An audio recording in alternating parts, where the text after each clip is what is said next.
Hello, ನಿಮ್ಮ ಹೆಸರೇನಮ್ಮ? Good evening. ನನ್ನ ಹೆಸರು ಕೆ ಎನ್ ಆಶಾ. ಎಲ್ಲಿಂದ ಬರ್ತಾ ಇದ್ದೀರಾ? ನಾನು ಮೂಡ್ಲುಕೊಳ್ಳೆ ಸರ್ಕಲಿಂದ. ನಾನಿಲ್ಲಿ ಅಜ್ಜಿ ನೋಡ್ಕೊಳಕ್ಕೆ ರಾಗಿಗುಡ್ಡಕ್ಕೆ ಬಿಡ್ತಿದ್ದೀನಲ್ಲ, ಹೇಗೆ ಕೆಲಸ ಮಾಡ್ತಿದ್ದೀರಾ? ಅವ್ರ ಮನೆಯವ್ರು ಹೆಂಗೆ ನಿಮಗೆ ಹೊಂದ್ಕೊಂಡು ಹೋಗ್ತಿದ್ದಾರೆ? ಅಟೆಂಡರ್ ಕೆಲಸ ಮಾಡ್ತಾ ಇದ್ದೀನಿ. ಅಜ್ಜಿನ ಚೆನ್ನಾಗಿ ನೋಡ್ಕೊಳ್ತಾ ಇದ್ದೀನಿ.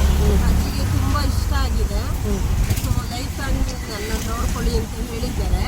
ನನಗೆ ಶೋಭಾ ಮೇಡಮ್ ಅನ್ನೋರು ನನಗೆ ಇನ್ಸ್ಟಾಗ್ರಾಮಲ್ಲಿ ಪರಿಚಯ ಆದರು.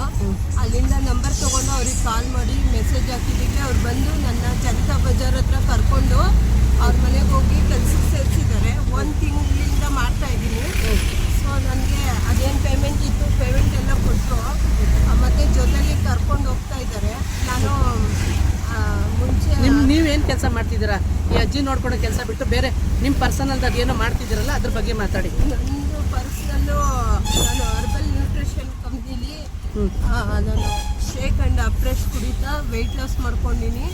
ಮತ್ತು ವೆಯ್ಟ್ ಲಾಸ್ ಮಾಡ್ಕೊಂಡು ಯಾರಿಗಾದ್ರೂ ಬೇಕು ಅಂದರೆ ನಾನು ಆ ವೆಯ್ಟ್ ಲಾಸ್ ಮಾಡಿಕೊಂಡು ಆ ಜರ್ನಿಲಿದ್ದೀನಿ. ಇನ್ನೂ ವೆಯ್ಟ್ ಲಾಸ್ ಮಾಡ್ತಾಯಿದ್ದೀನಿ.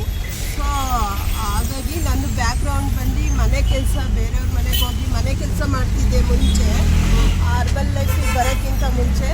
ಇವಾಗ ಅರ್ಬಲ್ ಲೈಫ್ ಮಾಡ್ತಾ ವಿತ್ ಅಜ್ಜಿನೂ ನೋಡ್ಕೊಳ್ತಾ 2 ಕೆಲಸನೂ ಅಟ್ ಅ ಟೈಮ್ ಮಾಡ್ತಾಯಿದ್ದೀನಿ. ಶೋಭಾ ಮೇಡಮ್ ಅವ್ರಿಗೆ ಥ್ಯಾಂಕ್ ಯು, ಕಂಪ್ನಿಗೆ ಥ್ಯಾಂಕ್ ಯು, ನನಗೆ ಹೆಲ್ಪ್ ಮಾಡಿದ್ದಕ್ಕೆ ತುಂಬ ಥ್ಯಾಂಕ್ಸ್. ಓಕೆ ಅಮ್ಮ, ಥ್ಯಾಂಕ್ ಯು ಅಮ್ಮ.